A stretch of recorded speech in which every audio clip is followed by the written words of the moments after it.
بسم اللہ الرحمن الرحیم.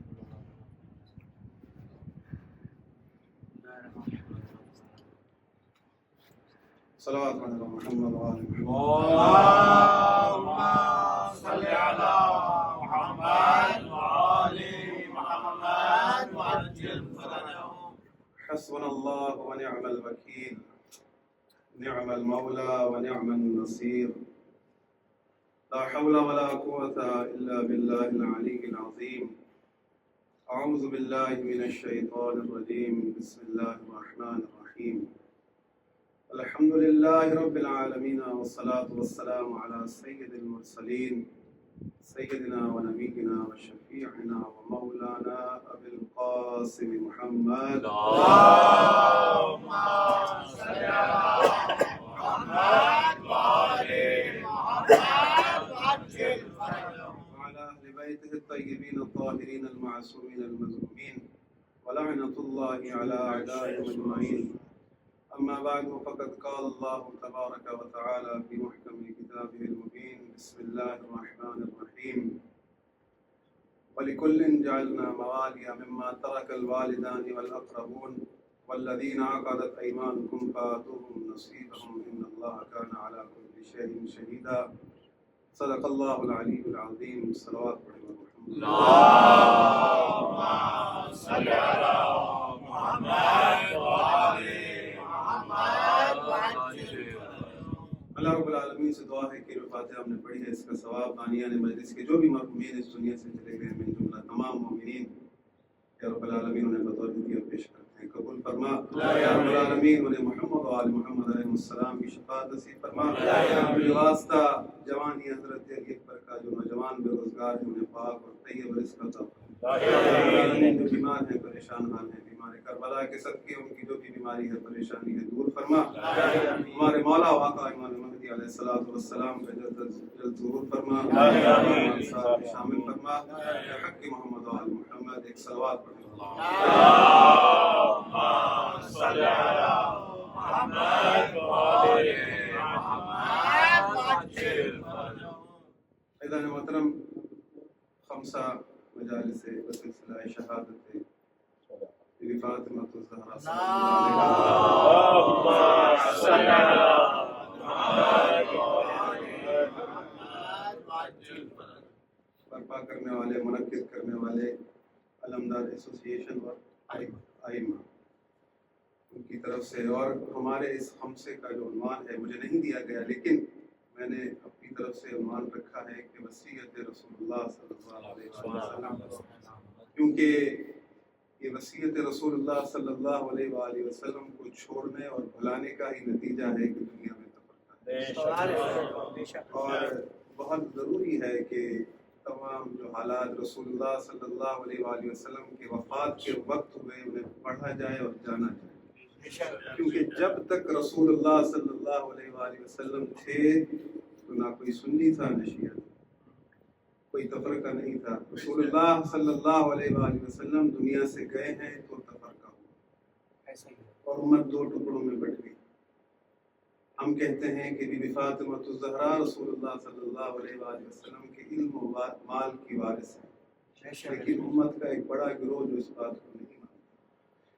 میں نے جو سرنامہ کلام میں آیت پڑھی ہے اس کے اوپر بات کروں گا، لیکن آج کا جو دن ہے ایک تمہیدی گفتگو ہے. کل یہاں نوجوانوں کے ساتھ میری بات چیت ہوئی، ان کے سوالوں کے جوابات بھی دینے کہ میں نے ان سے یہ وعدہ کیا تھا کہ جب مجلس میں بیٹھیں گے تو انشاءاللہ جو آپ کے سوالات آپ نے کیے ہیں اس کو ہم قرآن کی روح سے آپ کے سامنے پیش کریں گے، کیونکہ یہ ذہنوں میں آتے رہتے ہیں. شیطان تو وسوسے ڈالتا ہے ذہنوں کے اندر، اور کیونکہ نوجوان ہمارے جاتے ملتے ہیں اپنے بھائیوں سے کہ جو ساتھ ہیں مسلمان، بعض اوقات ایسے سوال کرتے ہیں جو ذہنوں میں چیزیں آتی ہیں، تو اس کے بارے میں مطلب یہ خمسہ جو ہے ہمارا وہ میں چاہوں گا کہ یہ چیزیں ہوتی رہیں. کلیئر فضائل سیدہ زہرا سلام اللہ علیہا کی اور خطبہ بھی آپ کے سامنے انشاءاللہ پیش کروں گا، لیکن یہ سوالات جو ہیں ان کو انشاءاللہ حل کرتے جائیں گے. ایک صلوات پڑھیں گے محمد وآل اللهم صل على محمد وآل محمد وعجل فرجهم. ایضاً محترم اللہ رب العالمین عادل ہے. اگر وہ کسی کو فضیلت بخشتا ہے تو اپنے عدل پر مبنی بے شک اللہ رب العالمین نے ایک میزان قرار دیا ہے مومن اور منافق کی پہچان کا، اور اس میزان کو خود قرآن میں بیان کیا سورہ محمد کی آیت ہے، یاد رکھیے گا کہ اللہ رب العالمین فرماتا ہے کہ ام حسب الذین فی قلوبہم مرض ان لن یخرج اللہ اضغانهم، کہ جن کے دلوں کے اندر بیماری ہے کیا وہ یہ گمان کرتے ہیں کہ ہم ان کی بیماری کو ظاہر نہیں کریں گے؟ وَلَوْ نَشَاءُ لَأَرَيْنَاكَهُمْ فَلَعَرَفْتَهُمْ بِسِيمَاهُمْ، اگر ہم چاہتے تو ان کے چہرے تمہیں دکھا دیں، لیکن اللہ ایسا ستار العیوب ہے کہ منافق کا چہرہ نہیں دکھا رہا، نہ نام بتا رہا ہے، ایسا ستار العیوب ہے، بلکہ کیا دے رہا ہے میزان؟ میزان کیا دے رہا ہے؟ سورہ محمد کی آیت ہے وَلَتَعْرِفَنَّهُمْ فِي لَحْنِ الْقَوْلِ، تم ان کو ان کے انداز گفتگو سے پہچانو۔ میزان کس نے دیا؟ قرآن نے، اللہ نے، کہ تم ان کو انداز گفتگو سے پہچانو گے۔ اب یہ جو آیت اتری ہے رسول اللہ صلی اللہ علیہ وآلہ وسلم سے سوال ہو رہا ہے، آیت کی تفسیر میں روایت موجود ہے کہ یا رسول اللہ ہمیں پتہ ہی نہیں چلتا کہ مومن کون ہے منافق کون ہے، ایسے ڈھنگ کا نفاق کرتے ہیں کہ پہچان ہی نہیں پاتے، بڑی بڑی قسمیں کھاتے ہیں۔ تو رسول اللہ صلی اللہ علیہ وآلہ وسلم نے فرمایا کیا تم نے قرآن کی آیت نہیں پڑھی وَلَتَعْرِفَنَّهُمْ فِي لَحْنِ الْقَوْلِ، تم ان کو ان کے انداز گفتگو سے پہچانو۔ تو یا رسول اللہ انداز گفتگو کیا ہے، میزان کیا ہے؟ تو رسول اللہ نے فرمایا کہ اس کے سامنے ذکر علی کرو، اگر چہرے پر خوشگواری کے آثار نظر آئیں تو سمجھ جانا کہ تمہارا مومن بھائی ہے، اگر چہرے پر ناگواری کے آثار نظر آئیں تو سمجھ جانا کہ منافق ہے۔ یعنی قرآن نے جسے میزان قرار دیا ہے، مومن اور منافق کی پہچان قرار دیا ہے، وہ ہے نام علی ابن ابی طالب۔ صلوات بر محمد آل محمد۔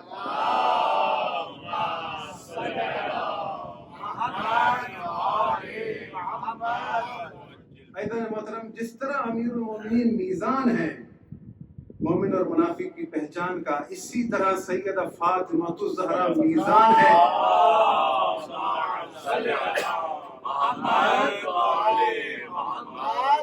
اس بات کو جاننے کا کہ اللہ کس پر غضبناک ہے اور کس پر راضی۔ سیدہ زہرا سلام اللہ علیہا کا مقام عظمت، آپ یہ دیکھیں کہ اللہ رب العالمین نے قرآن میں کہا حضرت ابراہیم کے لیے کہ وَوَهَبْنَا لَهُ إِسْحَاقَ وَيَعْقُوبَ، ہم نے ابراہیم کو اسحاق اور یعقوب ہبا کی۔ زکریا کے لیے کہا کہ ہم نے زکریا کو یحییٰ ہبا کی، یعنی نبی کو نبی دیا تو کیا اللہ رب العالمین نے جملہ یوز کیا؟ ہبا کیا۔ لیکن جب رسول اللہ کو اللہ رب العالمین نے فاطمہ تو لہجہ قرآنی سارا تبدیل ہو گیا، یہاں اللہ رب العالمین نے ہبا نہیں کہا بلکہ کہا اِنَّا أَعْطَيْنَا۔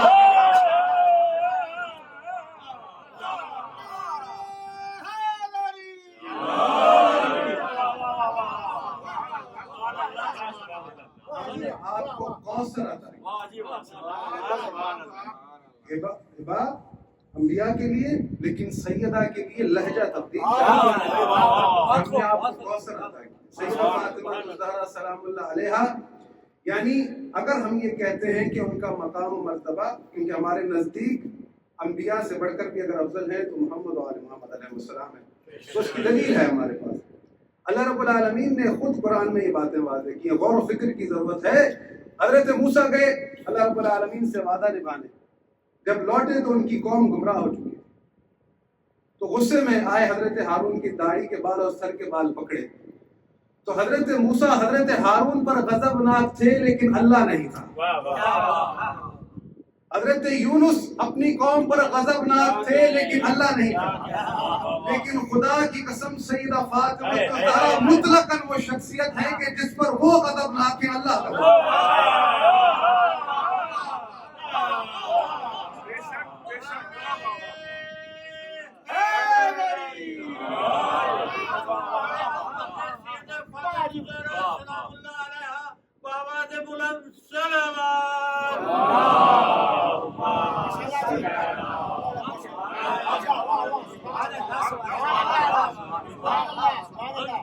انبیاء کو بھی وہ مقام حاصل نہیں. اگر نبی کسی پر غضبناک ہے تو یہ ضروری نہیں کہ اللہ بھی ہو, لیکن میزان رسول اللہ نے دیا کہ مطلقاً جس پر میری بیٹی فاطمہ غضبناک ہے اس پر میں بھی غضبناک ہوں, میرا اللہ بھی.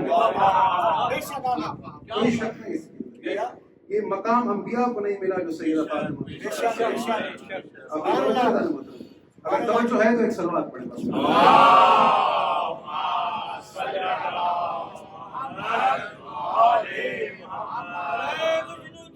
حضرت ابو طالب علیہ السلام و اولاد ابو طالب علیہ السلام بلند صلوات.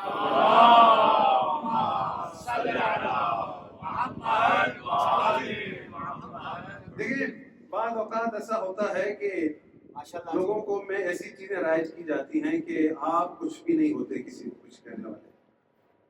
ہم اپنی دلیل کے پیچھے چلنے والے لوگ ہیں, ہم کسی کو کچھ نہیں کہتے, کسی کے عقیدے سے ہمارا کوئی لینا نہیں. لیکن ایک چیز یہ خاص طور پر دعوت فکر بھی ہے, تبلیغ بھی ہے. ہر شخص, ہر مسلمان جب نماز پڑھتا ہے, نماز کے لیے کھڑا ہوتا ہے, اللہ رب العالمین نے اسے سکھایا ہے, ہر نماز میں ہر رکعت میں یہ بات دہراتا ہے, اہدنا الصراط المستقیم, اے اللہ تو مجھے سیدھا رستہ دکھا. صراط الذین انعمت علیہم, ان لوگوں کا رستہ کہ جن پر تو نے انعام کیا. غیر المغضوب علیہم ولا الضالین, ان سے بچا کہ جن پر تو غضبناک ہے.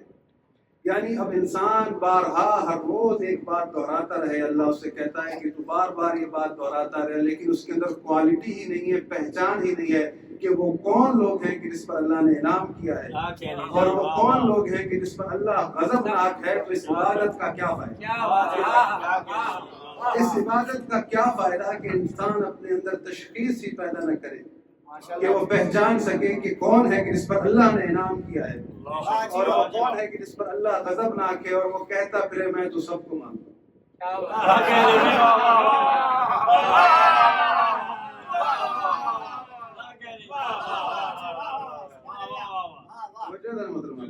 ایک مثال دے دوں آپ کو یہاں پر. قرآن کی ایک آیت ہے, سورہ ایک ہے قرآن کے اندر جس کا نام ہے سورۃ النحل, 14 سے پارے میں. مثال پر غور کیجیے گا, مجھے بڑی امیدیں ہیں آپ سے, آپ اس مثال کو سمجھیں گے. مثال کے ذریعے انسان جو ہے حقیقت کی طرف لوگوں کو لے جاتا ہے. قرآن میں ایک سورہ ہے جس کا نام ہے سورۃ النحل. نحل عربی زبان میں کہتے ہیں شہد کی مکھی, اور اس سورہ کے اندر ایک آیت ہے اس میں اللہ رب العالمین فرماتا ہے کہ یخرج من بطونها شراب مختلف الوان فیہ شفاء للناس. اس شہد کی مکھی کے بدن سے ہم ایک مایہ خارج کرتے ہیں جو انسانوں کے لیے شفا ہے. اس آیت کی تفسیر میں روایت موجود ہے کہ امیر المومنین علی بن ابی طالب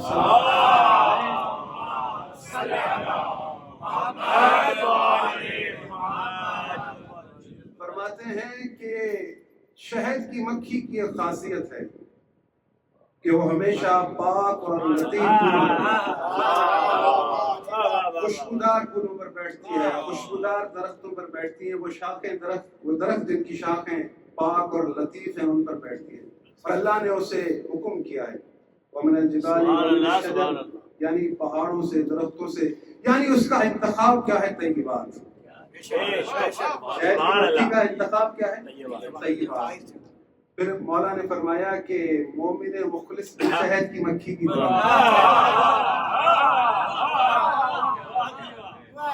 مومن مخلص بھی شہد کی مکھی کی طرح ہوتا ہے, پاک اور طیب رزق, حلال رزق کھاتا ہے, ہمیشہ طیبات کا انتخاب. ایک شباز کس نے دیے؟ امیر المومنین نے مومن کے لیے. اب یہاں تک جو مولا کی بات تمام. اب ایک کمپیریزن ہے. یہ شہد کی مکھی کا آپ نے سن لیا. اب یہ کالی مکھی آپ کے یہاں نہیں ہے لیکن ہمارے پاس بہت ہے, آپ نے دیکھ تو رکھی ہے. وہ آ کر جو ہے آپ کے کھانوں پر بھی بیٹھتی ہے, پاک طیب کھانا ہے آپ کا, اس پر بھی بیٹھ جاتی ہے, آپ کے دودھ پر اس پر بھی بیٹھتی ہے, آپ کے تبرک پر بھی بیٹھ جاتی ہے, جا کے نجاست پر بھی بیٹھتی ہے, آپ کو گٹر پر بھی بیٹھی نظر آتی ہے, بعض اوقات لوگوں کی ناک پر بھی بیٹھ جاتی ہے, کھانے پر بیٹھی ہے, پاک لطیف کھانے پر بھی بیٹھی ہے, نجاست پر بھی بیٹھی ہے. اب اس سے بندہ پوچھے کہ جب تیرا پیٹ پاک اور طیب چیزوں سے بھر جاتا تجھے ضرورت کیا ہے نجاست پر بیٹھنے کی؟ تو اس کا جواب یہی ہوگا میں سب کو مانتا ہوں.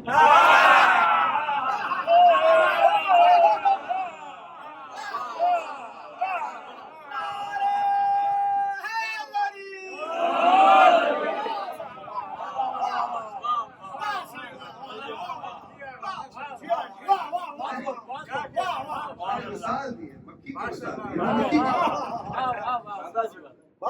میں اس کی مثال دے رہا ہوں. بعض اوقات ہم سنتے ہیں لوگ ہمیں کھٹمل کہتے ہیں لیکن ہم کھٹمل نہیں ہم شہد کی مکھیاں ہیں. اچھا یہ پھر کالی مکھی جو ہے شہد کی مکھی کے آگے اتراتی ہے. میں تو سب کو مانتی ہوں تو سب کو نہیں مانتی. تو اس کا جواب تو یہی ہوگا کہ اگر میں تیرے عقیدے پہ آ جاؤں سب کو ماننے لگوں تو اس کمال سے اتر جاؤں گی کہ میرے بدن سے شفا نکل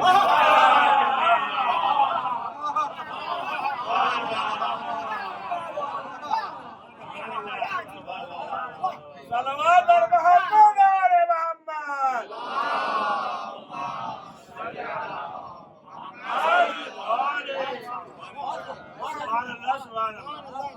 یعنی انتخاب کیا ہے تحقیقات. مومن مخلص کی مثال دی. مومن مخلص کا کیا ہے؟ اللہ مولا نے کیا فرمایا؟ شبیہ کس سے دی؟ شہد کی مکھی سے. پھر کہا اس کا انتخاب بھی کیا ہے؟ طیبات. اب وہ مومن مخلص جس کے قلب میں حسین جیسا پاک امام رہتا ہو کبھی بھی یزید جیسا مومن مخلص کی جس کے قلب میں علی جیسا پاک امام ہو کبھی بھی علی کے دشمن کو جگہ نہیں.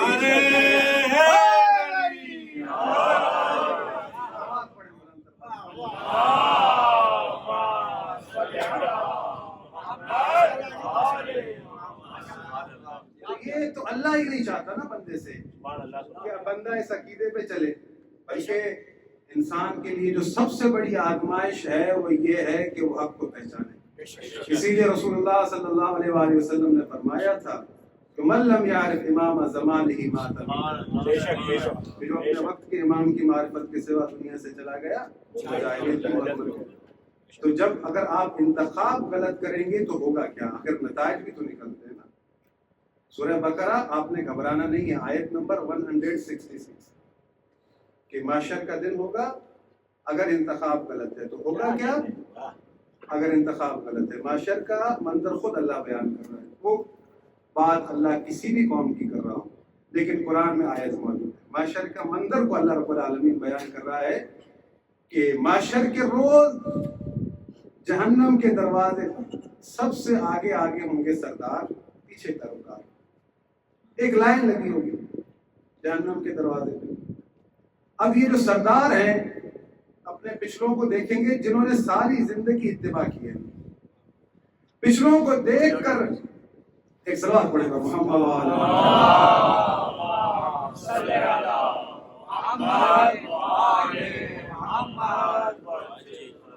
اللہ رب العالمین منظر کو بیان کر رہا ہے. پچھلوں کو دیکھیں گے جو پیروی کر کے یہاں پہنچے ہیں اور یہ انہی سرداروں کی وجہ سے یہ بھی جہنم میں جانے والے ہیں. منظر بیان ہو رہا ہے سورہ بقرہ آیت نمبر 166 کے اندر کہ اللہ رب العالمین فرماتا ہے اور جب استبرأ الذین اتبعوا من الذین اتبعوا, جب تبرہ کریں گے سردار اپنے پیروکار. یعنی تبرہ گالی نہیں, لعنت گالی نہیں. اگر یہ گالی ہوتی تو قرآن کی آیت میں اللہ رب العالمین نے کہا لعنت اللہ علی الظالمین, جھوٹوں پر اللہ کی لعنت. لعنت اللہ علی الظالمین, لعنت اللہ علی الکاذبین, ظالموں پر اللہ کی لعنت, جھوٹوں پر اللہ کی لعنت. تو اللہ گالیاں نہیں دیا کرتا کیونکہ اللہ رب العالمین سے بڑا اخلاق والا. بے شک. تو یہ تبرہ بھی کیا ہے کہ رشتے توڑنے کا نام ہے. تو وہ رشتہ توڑیں گے سردار اپنے پیروکاروں سے, کہیں گے استبرأ الذین اتبعوا من الذین اتبعوا, کہ تمہارا ہمارا کیا واسطہ, ہم نے تم سے نہیں کہا تھا کہ تم ہماری پیروی. وَرَأَوُا الْعَذَابَ وَتَقَطَّعَتْ بِهِمُ الْأَسْبَابُ, یعنی عذاب کو دیکھ چکے ہوں گے, اپنے پیروکاروں سے کہیں گے کہ بھائی تمہارا ہمارا کیا واسطہ. تو جب یہ اس طرح کہیں گے تو جنہوں نے ساری زندگی اتباع و فرما برداری کی ہوگی انہیں غصہ آئے گا. ساری زندگی اس کی اتباع و فرما برداری کی, اب یہ جہنم کے دروازے پر آ کر ہم سے سارے رشتے توڑتا ہے, کہتا ہے تمہارا میرا کیا واسطہ. تو وہ التجا کریں گے. قرآن بیان کر رہا ہے کہ وقال الذین اتبعوا لو ان لنا کرۃ فنتبرأ منهم كما تبرؤوا.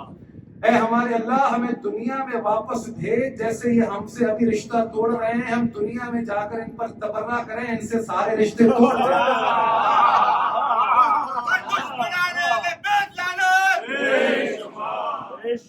جس طرح ہی ہم پر ابھی تبرہ کر رہے ہیں, رشتہ توڑ رہے ہیں, ہمیں دنیا میں واپس بھیج, دنیا میں جا کر ان سے سارے رشتے ناطے توڑ دے. تو اللہ رب العالمین جواب دے گا کذالک یریہم اللہ اعمالہم حسرات علیہم. اب تمہاری حسرت کبھی پوری نہیں ہوگی کہ میں تمہیں دنیا میں واپس بھیجوں اور تم دنیا میں جا کر ان سے سارے رشتے ناطے توڑو. جب توڑنے تھے تب توڑے نہیں, جب توڑنے تھے تب توڑے نہیں, اب کہتے ہو کہ دنیا میں واپس جائیں. تو یہ تمنا تو لوگ اس وقت بھی کریں گے کہ اللہ ہمیں تو بھیج دنیا میں واپس, اب رشتے ناطے توڑ دے. یہی ہم دنیا والوں کو کہتے ہیں کہ جو رسول نے دیا اس سے رشتہ جوڑ لو, جو رسول نے نہیں دیا اس سے رشتہ توڑ لو. اگر رسول نے تمہیں حسین دیے ہیں تو کہہ دو حسین زندہ باد, اگر رسول نے یزید نہیں دیا تو کہہ دو یزید پر لعنت. یزیدیت مردہ باد, یزیدیت مردہ باد, حسینیت زندہ باد, حسینیت زندہ باد. بھائی مجھے پتہ نہیں چلتا, تھکن مکن ہو تو اشارہ مشارہ کر دینا, مجھے بیٹھنے کے بعد بھول جاتا ہے. تو میں اپنے موضوع پر واپس آؤں. جو جنہوں نے سوال کیا تھا آپ آ گئے. الحمدللہ ایک سوال پڑھے گا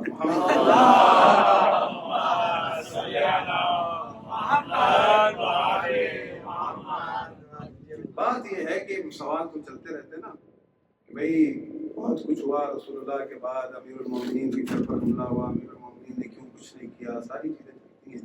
ایک موضوع ہے وہ لے کے چلنا ہے, آپ کو بات پہنچانی ہے. اگر آپ ساتھ دیں گے تو انشاءاللہ میں اپنی بات آپ تک ٹھیک طریقے سے پہنچا سکوں گا. پوری کوشش کروں گا کہ آسان زبان میں آپ تک پہنچا دوں. لیکن چند آیتیں آپ کے سامنے پیش کرنا چاہتا ہوں. بسم اللہ جی. اللہ رب العالمین فرماتا ہے کہ فلو شاء لہداکم اجمعین, اگر میں چاہتا تو تم سب کو ہدایت پر جمع کرتا, یعنی زبردستی ہدایت پہ جمع کرتا. اللہ نے ایسا نہیں کیا, بلکہ اللہ رب العالمین نے راہ دکھا دی. یہ ہدایت کی راہ ہے, یہ کفر کی راہ ہے, تیرا اختیار ہے, تیرا انتخاب ہے, جہاں چلنا چاہتا ہے چل. اب رسول اللہ صلی اللہ علیہ وآلہ وسلم دین لے کر آئے, تو جب دین لے کر آئے ہیں تو رسول اللہ صلی اللہ علیہ وآلہ وسلم نے بھی مشکلات کو فیس کیا, اور قرآن نے اس بات کو واضح فرمایا. رسول اللہ صلی اللہ علیہ وآلہ وسلم ممبر پر بیٹھے ہیں, یہ حالات قرآن بیان کر رہا ہے, بڑی توجہ کے ساتھ سنیں. بسم اللہ جی. ممبر پر بیٹھے ہیں, لوگوں کو اللہ کا دین بتا رہے ہیں, قرآن منظر کو بیان کر رہا ہے. ایک آیت نجوہ دوسری ہے مشہور, وہ نہیں, یہ دوسری آیت نجوہ پڑھ. سورہ مجادلہ کی آیت نمبر 8 ہے. اللہ رب العالمین جو ہے منظر کو بیان کر رہا ہے, رسول اللہ بیٹھے ہیں, دین بتا رہے ہیں. اللہ رب العالمین فرما رہا ہے الم تری الی الذین نہوا عن النجوى, اے محمد تم نہیں دیکھتے کہ جن لوگوں کو ہم نے منع کیا ہے کہ کانوں میں نجوہ نہ کریں, سرگوشیاں نہ کریں, باوجود منع کرنے کے وہی کام ہیں. ثم يعودون لما نهوا عنه ويتناجون بالاسم والعدوان ومعصية الرسول. نجوہ سمجھ گئے, سرگوشی, ہم لوکل لینگویج میں ہم کہتے ہیں نا کانوں میں کسر کسر. اللہ رب العالمین فرما رہا ہے کہ اے محمد تم نہیں دیکھتے کہ جن لوگوں کو ہم نے منع کیا ہے کہ کانوں میں بات نہ کریں, باوجود منع کرنے کے وہ کرتے ہیں, اور جو وہ باتیں کرتے ہیں وہ کیا ہیں, کون سی باتیں ہیں, وہ کیا ہیں, ومعصیت رسول, رسول کی نافرمانی, بالاسم گناہ کی, والعدوان اور دشمنی کرنا. رسول اللہ ممبر پر بیٹھے ہیں, رسول اللہ دین بتا رہے ہیں, دو لوگ آپس میں کانوں میں باتیں کر رہے ہیں, اس طرف دو کر رہے ہیں, دو اس طرف.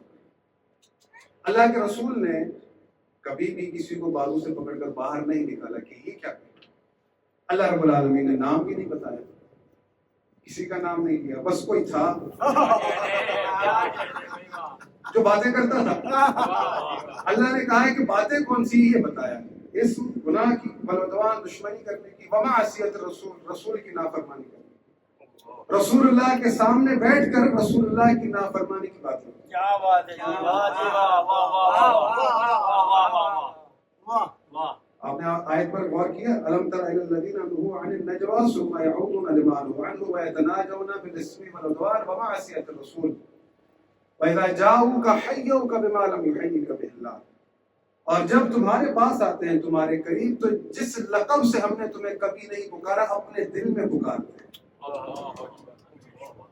وَيَقُولُونَ فِي أَنفُسِهِمْ لَوْلَا يُعَذِّبُنَا اللَّهُ بِمَا نَقُولُ, اور اپنے دل میں کہتے ہیں کہ اگر یہ واقعی سچا اللہ کا رسول ہے تو جو ہم اپنے دلوں میں باتیں کر رہے ہیں تو اللہ ہم پر عذاب کیوں نہیں کرتا. یعنی رسول اللہ کی ٹیسٹنگ کرتے ہیں کہ واقعی اللہ کا رسول ہے کہ نہیں. دل میں باتیں کرتے ہیں. اللہ رب العالمین بتا رہا ہے کہ یہ کام کرتے ہیں, اپنے دلوں میں یہ چیز رکھتے ہیں. جس لقب سے میں نے تمہیں کبھی نہیں بلایا اس لقب سے اپنے دل میں پکارا. اس کی تفسیر تو ہے تھوڑی سی ہارڈ, میں بیان نہیں کر سکتا. ہارڈ سے مراد کے بیان کرنے جیسی نہیں جو ائمہ معصومین نے کیے. میں اپنے ساتھ الفاظ میں آگے بڑھ رہا ہوں. اللہ رب العالمین نے یہ کہا کہ حسبہم جہنم, ان کے لیے جہنم کافی ہے. بات یہ ہے کہ جو یہ اتنے بڑی باتیں کر رہے ہیں, دشمنی کرنے کی, گناہ کرنے کی, نافرمانی کرنے کی, تو اللہ یہ کیوں کہہ رہا ہے کہ فقط ان کے لیے جہنم کافی ہے. کوئی یوز آف پاور نہیں ہے. میری بات پہنچ رہی ہے؟ بسم اللہ جی, بسم اللہ. آیت آپ نے سن لی. دوسری آیت اللہ رب العالمین فرماتا ہے, میں آپ کو نمبر بتا دوں, سورہ بقرہ آیت نمبر 159, ان الذین یکتمون ما انزلنا من البینات والہدی من بعد ما بیناہ للناس فی الکتاب اولئک یلعنهم اللہ ویلعنهم اللاعنون. جو لوگ اللہ کی نازل کردہ ہدایت, واضح نشانیاں, سبحان اللہ, سبحان اللہ, اللہ کی واضح نشانیاں, واضح ہدایت جو اللہ نے نازل کی ہے, جو انسانوں کی بھی ہدایت ہے, جو بھی اس ہدایت کو چھپاتا ہے ان پر اللہ لعنت کرتا ہے. اولئک یلعنهم اللہ ویلعنهم اللاعنون, اور لعنت کرنے والے لعنت کرتے ہیں. سبحان اللہ.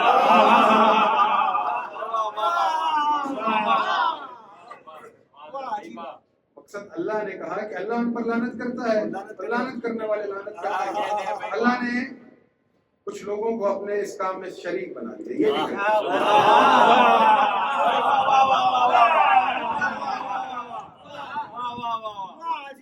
اللہ کو پتا ہے کہ ہر کسی میں یہ مادہ ہی نہیں ہے. یہ مومن مخلص کا اعزاز ہوتا ہے کہ وہ بیداری کرتا ہے, وہ رشتے توڑ دیتا ہے. سوال یہ ہے کہ اے میرے اللہ, جو تیری ہدایت کو چھپاتا ہے, تیری واضح نشانیوں کو چھپاتا ہے, انسانوں کے لیے ہدایت ہے, تیرے ہادیوں کو چھپاتا ہے, تو فقط لعنت کیوں کرتا ہے؟ تو کوئی قانونی کارروائی کیوں نہیں کرتا؟ کوئی فرشتے مجھتے نہیں آتے, کوئی فورس نہیں آتی آ کے روکتی نہیں ہے. یہ فقط لعنت کیوں؟ اللہ نے کہیں پر پاور کا استعمال ہی نہیں کیا. بات سمجھ میں آئی؟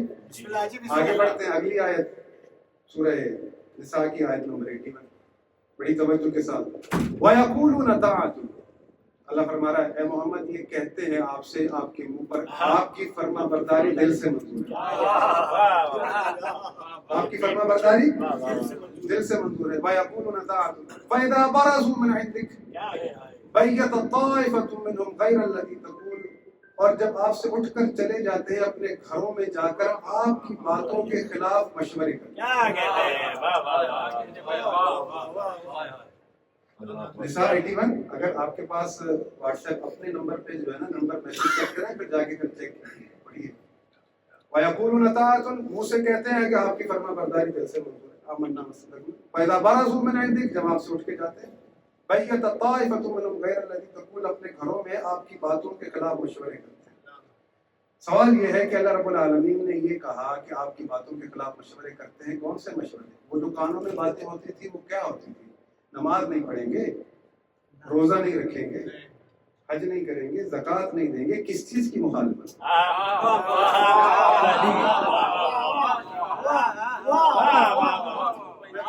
تھوڑا غور و فکر آپ کی ضرورت ہے.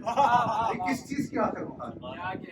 وہ کس چیز کا مطلب انکار کرتے تھے کہ رسول ایک بات کر رہے ہیں, گھر میں جا کر نہیں ہم ایسا نہیں کریں گے. وہ کیا تھی؟ نماز نہیں پڑھنی, روزہ نہیں رکھنا, حج نہیں کرنا, زکوٰۃ نہیں دینی, کیا نہیں کرنا.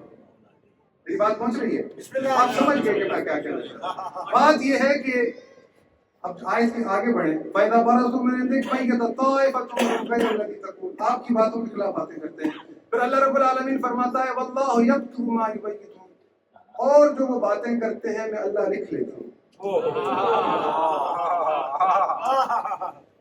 اے میرے اللہ تو اتنا بڑا طاقتور ہے، تو اتنا بڑا توانا ہے، تو زمین و آسمان کا خالق ہے، یہ تیری مخالفت کرتے ہیں، تیرے رسول کی مخالفت کرتے ہیں، تیرے دین کی مخالفت کرتے ہیں، ان کی باتوں کو فقط لکھ کیوں لیتا ہے؟ تو کچھ کرتا ہے کیوں نہیں؟ کوئی طاقت کا استعمال کیوں نہیں کہ ان کو روک، کہ تیرے دین کے دشمن نہیں روک رہا؟ اگر ہم بارگاہ خداوندی سے سوال کریں کہ اے میرے اللہ تو اتنا طاقتور ہونے کے باوجود کوئی کارروائی کیوں نہیں کرتا؟ ہمیں 1400 سال گزر گئے، مولوی صاحب ہمارا سر کھا گئے، علی شیر خدا تھا، علی فاتح خیبر تھا، علی کے لوگ مخالف گئے، علی نے تلوار کیوں نہیں اٹھائی؟ میں پوچھتا ہوں وہ اللہ اتنا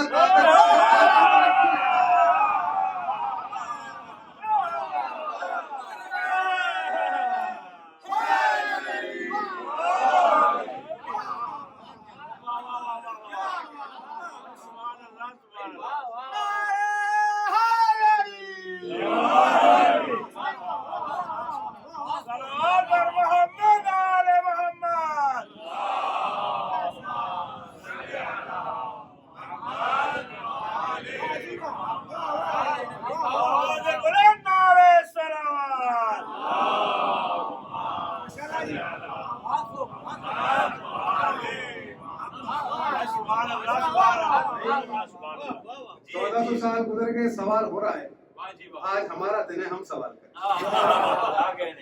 بھائی آپ سوال کرتے آ رہے ہیں، آج ہمیں یہ جواب دیں کہ وہ اتنا طاقتور ہونے کے باوجود اپنے دشمنوں کی باتوں کو فقط لکھتا کیوں تھا؟ واللہ یکتب ما یبیتون، جو وہ باتیں کرتے ہیں میں لکھ لیتا ہوں۔ اللہ نے کوئی طاقت کا استعمال کیوں نہیں کیا؟ اللہ نے تلوار کیوں نہیں اٹھائی؟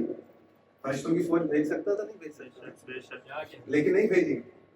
اللہ سے پوچھیں اللہ اتنا تو طاقتور ہونے کے باوجود ان کی باتوں کو فقط لکھتا کیوں ہے؟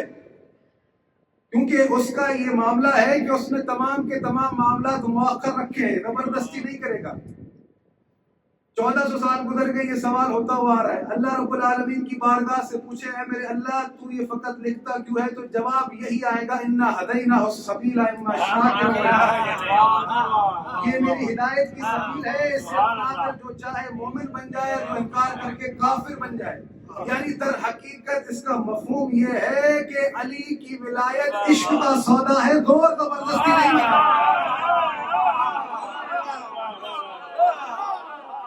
اللہ کبھی بھی اپنے ہادی زبردستی نہیں منواتا، بلکہ ہاتھ اٹھا کر دکھا دیتا۔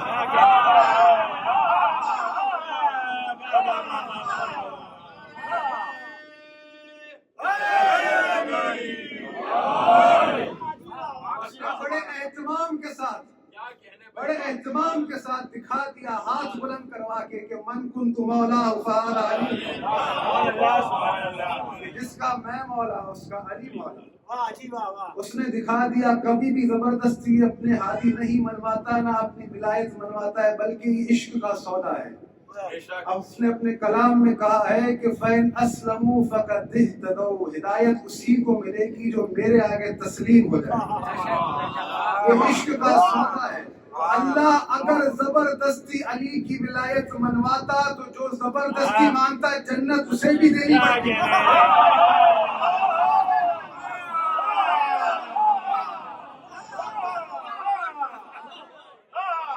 جو عشق سے مانتا ہے جنت اسے بھی دیتا، اور جسے زبردستی منواتا ہے جنت اسے بھی دیتا۔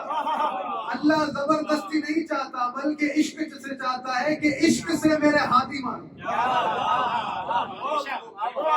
کیوں تم سے منوائے گا؟ کیوں اللہ اپنے ہادیوں کو منوائے گا، اپنی ولایت کو؟ دو طرح کی ولایتیں ہیں، وہ میں آگے چل کے واضح کروں گا، وہ دوسری ولایت کس کی ولایت ہے۔ لیکن اللہ رب العالمین کبھی بھی جبر نہیں کرتا کہ زبردستی منوائے، یہ اللہ کے کانسیپٹ میں نہیں، یہ راہ ہے، تیرا اختیار ہے، جا جاتا ہے جا۔ اللہ رب العالمین نے واضح فرما دیا وَمَن يُشَاقِقِ الرَّسُولَ مِن بَعْدِ مَا تَبَيَّنَ لَهُ الْهُدَىٰ وَيَتَّبِعْ غَيْرَ سَبِيلِ الْمُؤْمِنِينَ نُوَلِّهِ مَا تَوَلَّىٰ وَنُصْلِهِ جَهَنَّمَ، جو بھی واضح ہونے کے بعد، ہر چیز واضح ہونے کے بعد، ہر نشانی واضح ہونے کے بعد میرے رسول کی مخالفت کرے گا، یا اس کے سامنے ہر چیز واضح ہو چکی، واضح ہونے کے بعد میرے رسول کی مخالفت کرے گا، جس ڈگر پہ چلے گا چلنے دوں گا، جہاں وہ جانا چاہے گا جانے دوں گا، اور معاشر کے دن جہنم میں ڈال دوں گا۔ یعنی کسی بھی صورت ہمیں آپ کو رسول اللہ کی مخالفت نہیں کرنی۔ اللہ رب العالمین نے زبردستی کسی چیز کو نہیں منوایا کہ میں زبردستی کروں گا، کوئی زبردستی نہیں ہے۔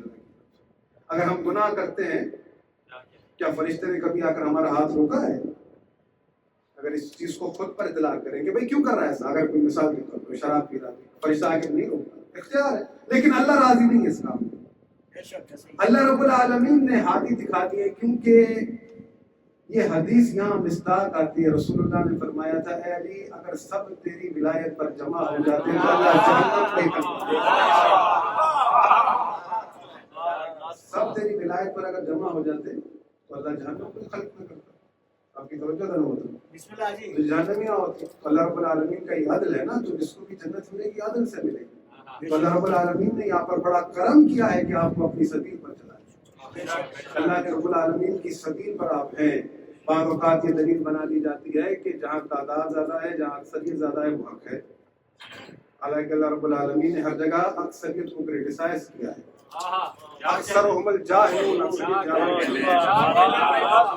اکثرهم الفاسقون، اکثریت فاسق ہے۔ اکثرهم الکافرون، اکثریت کافر ہے۔ اللہ نے کبھی بھی جو ہے نا تائید نہیں کی کہ اکثریت حق پر ہے، کبھی بھی اللہ نے تائید نہیں کی، بلکہ اللہ رب العالمین نے کہا کہ میری سبیل کا اگر کوئی سب سے بڑا دشمن ہے تو اکثریت ہے، کیونکہ تھوڑے لوگ ہوتے ہیں ایمان لانے والے۔ اس لیے اللہ کے رسول نے یہ نہیں کہا تھا کہ جہاں تعداد زیادہ ہو وہاں جانا، بلکہ یہ کہا تھا اے عمار جہاں علی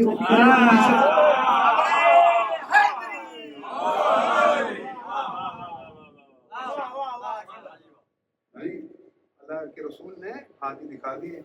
اب یہ آپ میں نے یہی کیا ہے، سوال ہے، کوئی کسی قسم کا جھگڑا تھوڑی ہے۔ ہمارا موضوع ہے وصیت رسول اللہ، اللہ کے رسول کی وصیت یاد دلائی۔ ہر کتاب میں لکھا ہے، ہر کتاب میں لکھا ہے، کوئی ایسی کتاب نہیں جس میں یہ نہ ہو۔ ہر محدث نے لکھا ہے، رسول اللہ نے فرمایا تھا میرے 12 جانشین۔ ہمیں بتایا جائے کہ اللہ کے رسول نے کہا تھا میرے 12 جانشین ہیں، وہ 12 کون سے ہیں لیکن نہیں بتائے گئے، بلکہ بچوں کو یہ پڑھایا جاتا ہے مسلمانوں کے 4 خلیفہ ہیں۔ اللہ کے رسول کہہ رہے ہیں میرے 12 ہیں اور آپ کہہ رہے ہیں 4 ہیں۔ تو کسی نے نہیں بتایا، کوئی 8 گن کے چپ ہو گیا، کوئی 4 گن کے، کوئی 5 ایک گنتے گنتے یزید کو بھی گن گیا، پھر گننے کے بعد شرما رہا تھا۔ میں نے کہا قبلہ ایسے امام بناتے ہی کیوں ہیں جن کا نام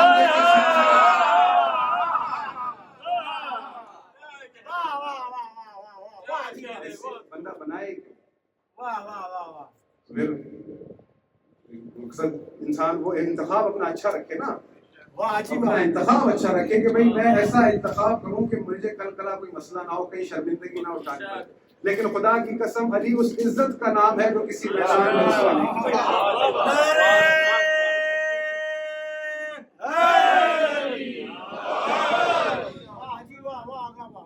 میری بات پہنچ رہی ہے نا؟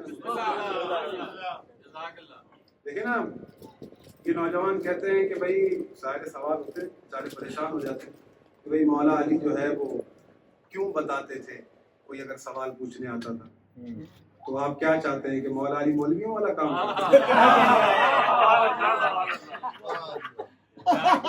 یا آپ اپنی کھوپڑی سے کیوں مولا علی کو سوچتے ہیں؟ مولویوں کی باتوں پہ چلتے ہیں، مولوی کی چھوٹی چھوٹی کھوپڑی کہاں علی کہاں مولوی کی سلمان، حضرت سلمان فارسی، سلمان محمدی، آپ کو پتہ ہے ان کا درجہ کیا ہے ہمارا؟ ان جیسی شخصیت، وہ کہتے ہیں کہ مجھے اس بات کا یقین تھا، کیونکہ جب پہلی خلافت بنی 3 دن تھا خلافت کا، روایت موجود ہے، سلمان، حضرت سلمان فارسی خود کہتے ہیں کہ ایک سوال آیا کہ شرعی مسئلہ تھا، کسی کو نہیں پتا تھا، ظاہر ہے جو تخت نشین تھے ان کو نہیں پتا تھا، اس میں کیا حرج ہے، نہیں پتا تھا، نہیں پتا تھا، کسی کو پتا ہے، کسی کو نہیں پتا۔ کون بتا سکتا ہے، کس کو پتا ہو سکتا ہے؟ علی کو پتا ہو سکتا ہے۔ لوگ آئے امیر المومنین کے پاس سوال کا جواب دینے کے لیے، لوگ چلے، سلمان بھی ہیں ساتھ، سلمان کہتے ہیں کہ مجھے اس بات کا پکا یقین تھا کہ علی نہیں بتائیں گے اور نہیں بتانا چاہیے. سوچ رہے ہیں نا بھائی، ان کی سوچ تھی بھائی علی کو نہیں بتانا چاہیے.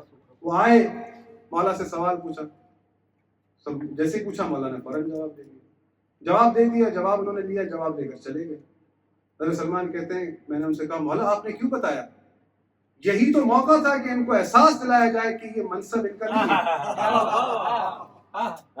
یہی تو موقع تھا کہ انہیں اس بات کا احساس دلایا جائے کہ یہ منصب ان کا نہیں ہے. لیکن امیر المومنین نے مسکرا کر سلمان سے کہا سلمان میں تو ان کو قرآن یاد دلا رہا اور قرآن کی آیت پڑھی. وہ آیت کیا ہے؟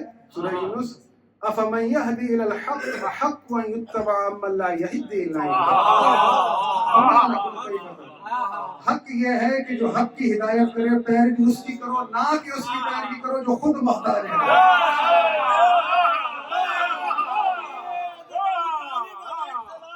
اولاد ابو طالب علیہ السلام بلند تر صلوات.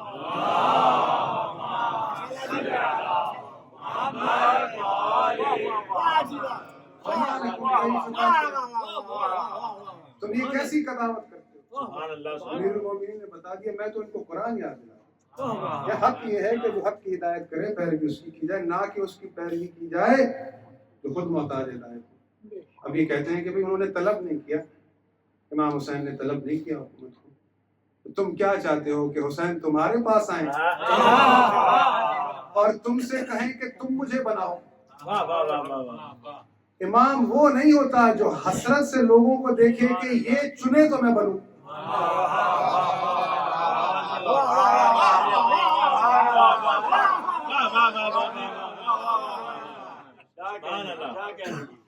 امام لوگوں کے پاس نہیں رہتا، کوئی حسرت نہیں کرتا ہے لوگوں کی طرف حسرت سے دیکھے کہ یہ مجھے چنے تو میں، بلکہ امام وہ ہوتا ہے جس سے عوام امید کی نگاہ سے دیکھے کہ یہ ہمیں نجات دے.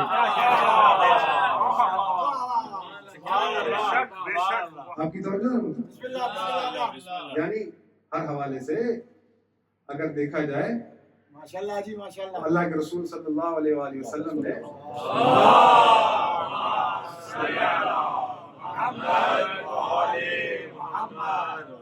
جو بات کہی ہے مبنی برادل کہی ہے، تھکے تو نہیں ہیں. اگر تھکے تو بتائیں. ایک سوال پڑھیں پر محمد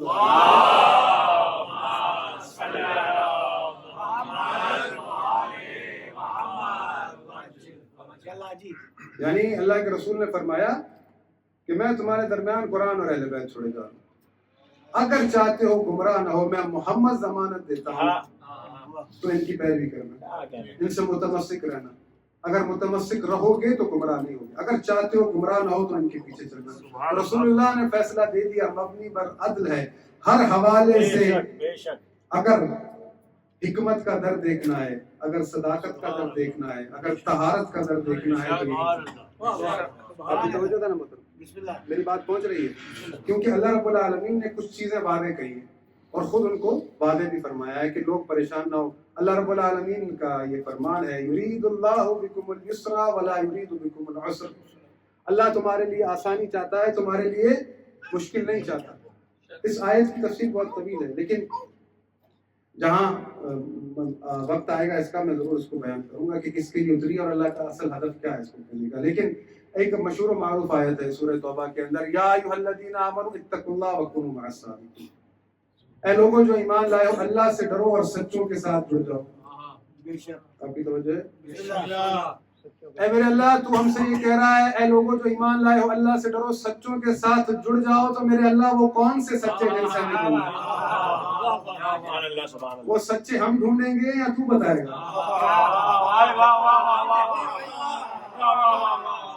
بھائی یہاں تو ہر کوئی کہہ رہا ہے میں سچا ہوں.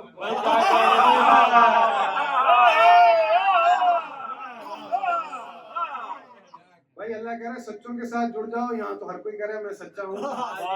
یہ کون سے سچے ہیں جن سے تو جڑنے کا حکم دیا؟ آیت تو قیامت تک رہے گی. قرآن ہے ہر دور کے اندر کوئی ایسا ہے جس سے جڑنا ہے، کوئی ایسا صدیق ہے جس سے جڑنا ہے.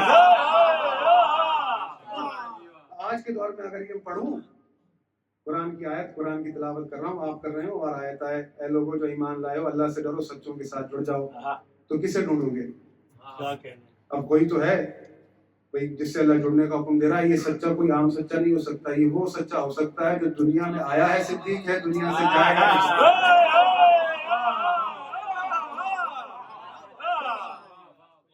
ایسا تو نہیں ہو سکتا کہ اچانک بن جائے کہ سالوں سال اس کا مذہب کچھ اور رہا ہو پھر اچانک سے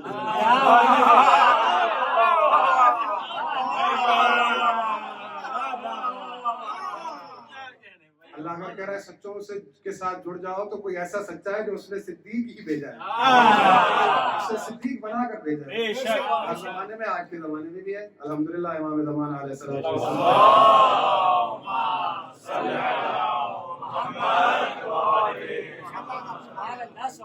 بھائی سچوں کے ساتھ جڑ جاؤ. اب اللہ خود ہی دکھائے گا نا بھی یہ سچے ہیں، اس کے علاوہ کوئی اور سچا ہو نہیں سکتا. لیکن اللہ نے کیونکہ کہا ہے کہ میں لوگوں کو مشکل میں نہیں پھنساتا، اللہ کا کام نہیں ہے کہ لوگوں کو مزدار میں پھنسائے کہ بھائی ہم ڈھونڈتے پھریں. اللہ نے کہا سچوں کے ساتھ جڑ جاؤ. کون سے سچے؟ وہ دکھائے گا بھائی یہ سچے ہیں، وہ مہر لگائے گا، اس کی تصدیق ہوگی کہ یہ سچے ہیں. اب آپ نے سن رکھی ہیں چیزیں، لیکن توجہ دلا رہا ہوں ایک نئے زاویے کے ساتھ. آپ نے سن رکھا ہے کہ عیسائی لوگ آئے تھے رسول اللہ سے بات کرنے کے لیے، مناظرہ کرنے کے لیے. نجران کے عیسائی پادری سن رکھا ہے آپ نے.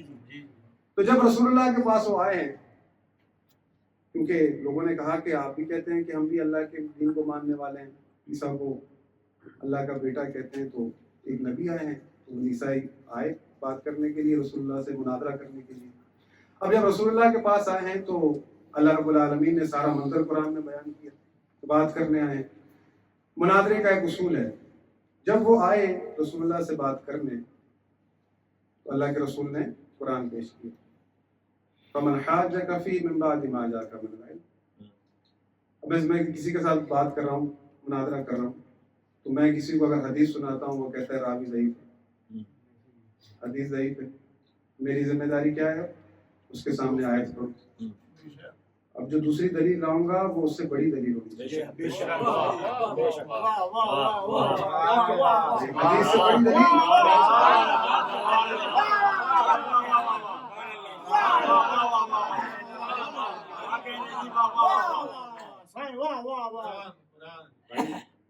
پہلے اگر حدیث سنائی انکار کر دیا، میں نہیں مانتا، راوی ضعیف.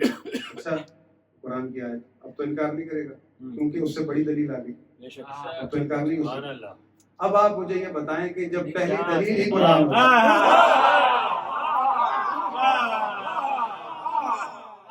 جب پہلی دلیل ہی قرآن ہو، اگر کوئی اسے نہ مانے تو دوسری دلیل جو ہے وہ قرآن سے بڑی دلیل ہونی چاہیے. اللہ نے پہلی جو دلیل دی وہ تھی قرآن، اسے نہیں مانا گیا. اب اللہ جو دوسری دلیل دے رہا ہے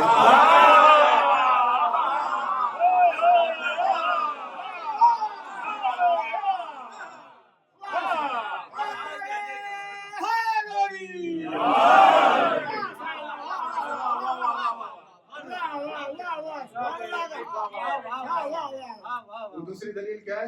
تعالوا ندعو ابناءنا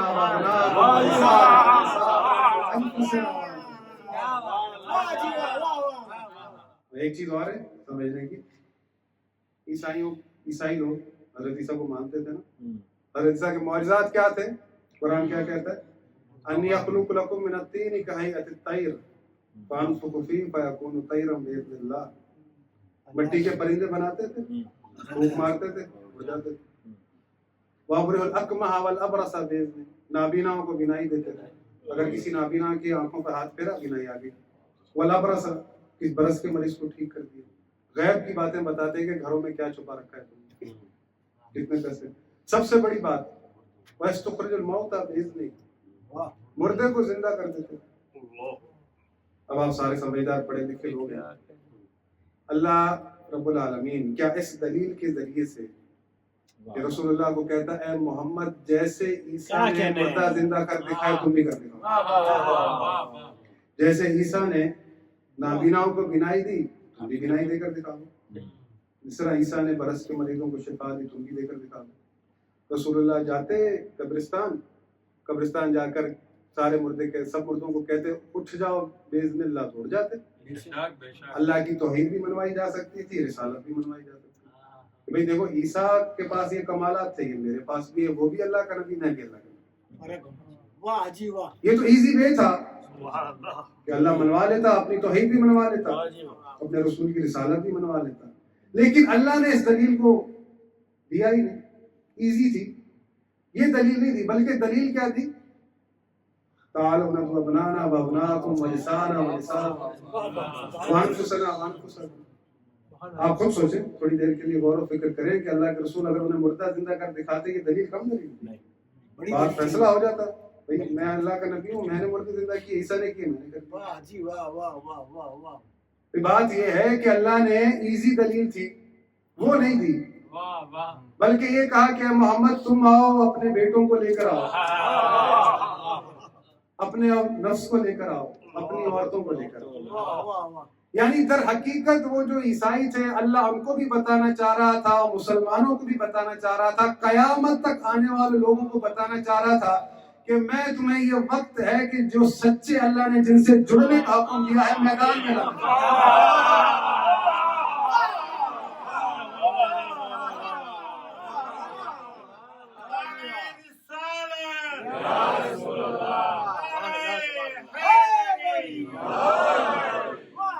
اللہ رب العالمین قیامت تک کے لوگوں کو صادقین دکھانا چاہتا ہے کہ دیکھ لو یہ وہ سچے ہیں جن سے میں نے جڑنے کا حکم دیا.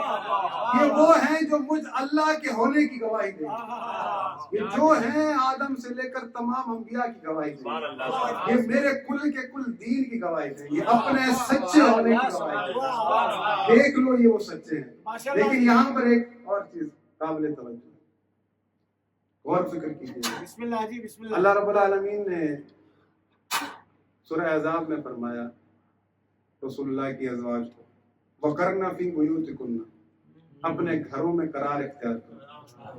گھروں سے باہر نہ نکلنا، یہ آیت پہلے اتری تھی، گھروں سے باہر نہیں نکلنا. منع کیا گھروں سے باہر نہیں نکلنا، لیکن اب آیت اتاری کہ اے محمد اپنی عورتوں کو باہر نکلو.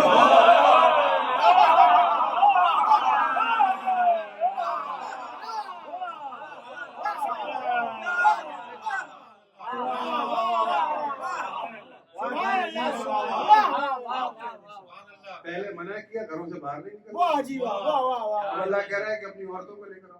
واہ واہ. تو پتہ چلا کہ جن کو گھر میں بیٹھنے کا کہا ہے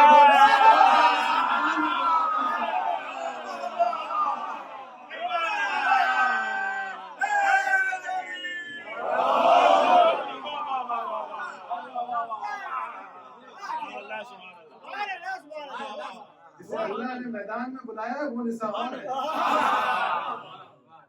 یعنی در حقیقت اس صداقت کا جو مرکز و محور ہے وہ بی بی فاطمہ صدیقۃ الکبریٰ.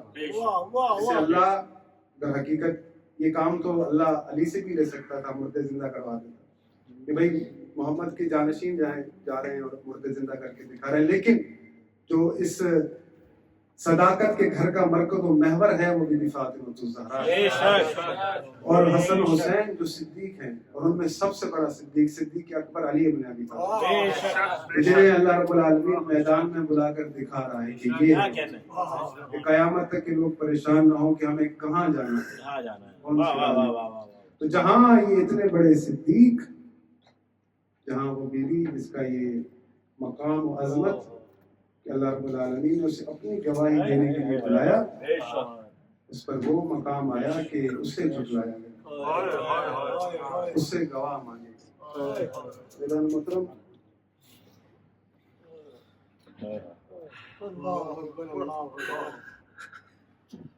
بڑا مشکل مرحلہ ہے. امام جعفر صادق علیہ السلام سے پوچھا بھلا ہم نے سنا ہے کہ بی بی کے بڑی جوانی میں بال سفید ایسی کیا وجہ تھی؟ کیا اس وجہ سے ہوئے تھے کہ بی بی کو حق نہیں ملا، مانا دیکھا نہیں؟ بولا کیا اس وجہ سے کہ بیوی دربار میں کھڑی رہی.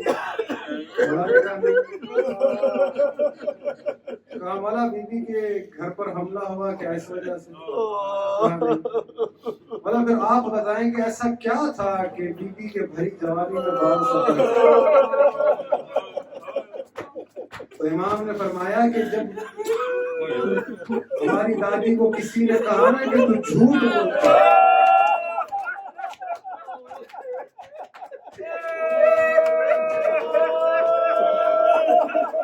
جملہ تھا کسی نے کہا کہ تو جھوٹی ہے، بس اسی جملے بیوی پر ایسی ضعیفی آئی کہ چند قدم کا فاصلہ تھا مسجد سے گھر. اس چند قدم کے فاصلے کو بیوی نے بڑی طویل مدت میں طے کیا. 2 قدم چلتی تھی بیٹھ جاتی، پھر 2 قدم چلتی تھی بیٹھ جاتی، بنی ہاشم کی عورتیں کھڑا کرتی. مولا سے کہا بیوی نے علی مجھے اس بات کا دکھ نہیں میں کھڑی رہی. علی مجھے اس بات کا دکھ نہیں کہ مجھے کسی نے بیٹھنے کا. علی مجھے اس بات کا دکھ نہیں کہ میری وراثت مجھے نہیں ملی. علی مجھ سے کہہ رہے ہیں کہ تو جھوٹ بول.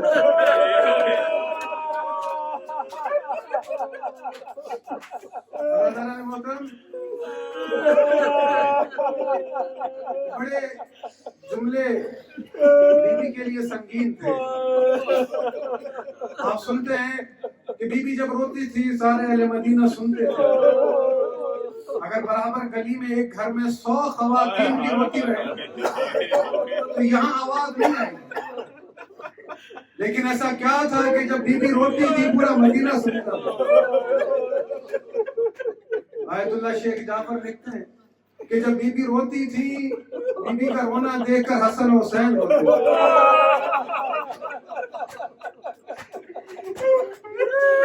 جب حسن حسین روتے تھے تو ان کو دیکھ کر علی روتے تھے. جب علی روتے تھے تو در و دیوار روتے تھے. جب یہ سب روتے تھے تو آسمان کے فرشتے روتے تھے. جب یہ سب روتے تھے تو ان کا لہجہ زہرا کا ہو جاتا تھا. ایک لہجے میں سب روتے تھے پورا مدینہ سنتا تھا. مولا کے پاس آئے علی زہرا سے کہیں یا دل کو رویا کرے یا رات کو. امیر المومنین آئے سیدہ کے پاس. نبی اہل مدینہ کے لوگ کہتے ہیں کہ آپ یہاں دن کو رویا کریں یا رات کو رویا کریں. بی بی نے کہا کہ علی ان سے کہتے ہیں کہ اب زیادہ دیر ہو میری آواز نہیں. ان کے رسول کی بیٹی اب زیادہ دیر اس دنیا میں نہیں ہے. اللہ تعالیٰ نے محترم امام حسن سے پوچھا کسی نے. امام حسن نے بتایا کہ میں جب رات کو اٹھتا تھا مجھے پیاس لگتی تھی. پانی پینے کے لیے میں دیکھتا تھا کہ میری ماں ساری رات بستر پر بیٹھی رہتی تھی سو نہیں. پوچھنے والے نے پوچھا مولا کیوں نہیں سوتی تھی؟ ایسا کیا تھا کہ بیوی سو نہیں پاتی؟ امام حسن نے فرمایا اگر وہ چاہتی تھی کہ دائیں طرف سوئے تو پسلی کا بدن. اگر وہ چاہتی تھی کہ دائیں طرف سوئے تو بازو کا زخم سوئے. میری ماں فاطمہ ساری رات بستر پر بیٹھ کر گزارتی. ساری رات سو نہیں پاتی. جب تک زندہ رہی بستر پر سو نہیں. لعنت اللہ علی القوم سيعلم الذين ظلموا أي منقلب ينقلبون. خاتم